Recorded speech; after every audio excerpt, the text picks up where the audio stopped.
Bonjour et bienvenue au Weekly Insights avec John Plassard. Aujourd'hui, je me focalise bien évidemment sur le véritable crash boursier qu'ont connu les crypto-monnaies mercredi.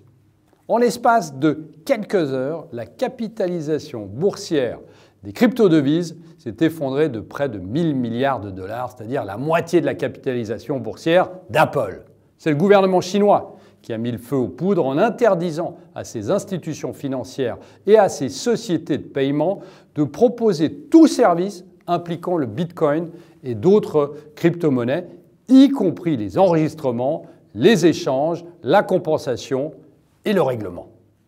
Mais rappelons-nous que l'avertissement de Pékin ne date pas d'hier. La Chine avait déjà interdit les échanges de crypto-monnaies et les offres initiales de pièces, mais les acheteurs chinois pouvaient toujours mettre la main sur le Bitcoin et d'autres crypto-monnaies.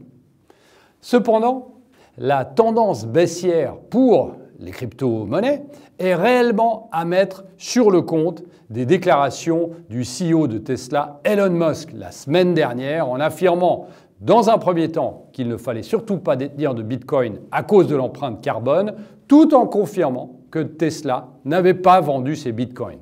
Bref, la coupe était trop pleine et le maître mot était « sauf qui peut ». Alors aujourd'hui, à la question de savoir si c'est la fin des crypto-devises, la réponse est très certainement non. Mais connaître le nom du leader dans 5 ans est aujourd'hui impossible. Ceci implique que les périodes de volatilité, comme nous l'avons connu mercredi, vont se succéder et qu'il est très difficile, de facto, de prendre aujourd'hui un pari considéré comme non risqué. Cependant, vous n'êtes pas sans savoir que nous sommes extrêmement constructifs sur la technologie qui entoure ces devises, la blockchain.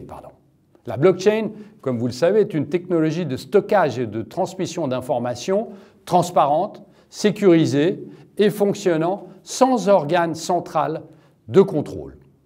Cette thématique, moins sulfureuse que le Bitcoin, connaît un développement extraordinaire et se démocratise de plus en plus. La Banque européenne d'investissement, la BEI, l'organe d'investissement de développement de l'Union européenne, vient d'ailleurs d'annoncer qu'elle allait émettre 100 millions d'euros d'obligations sur la blockchain.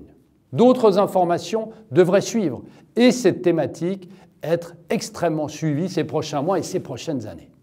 Merci beaucoup, passez une très bonne semaine et surtout n'hésitez pas à lire Bon Morning.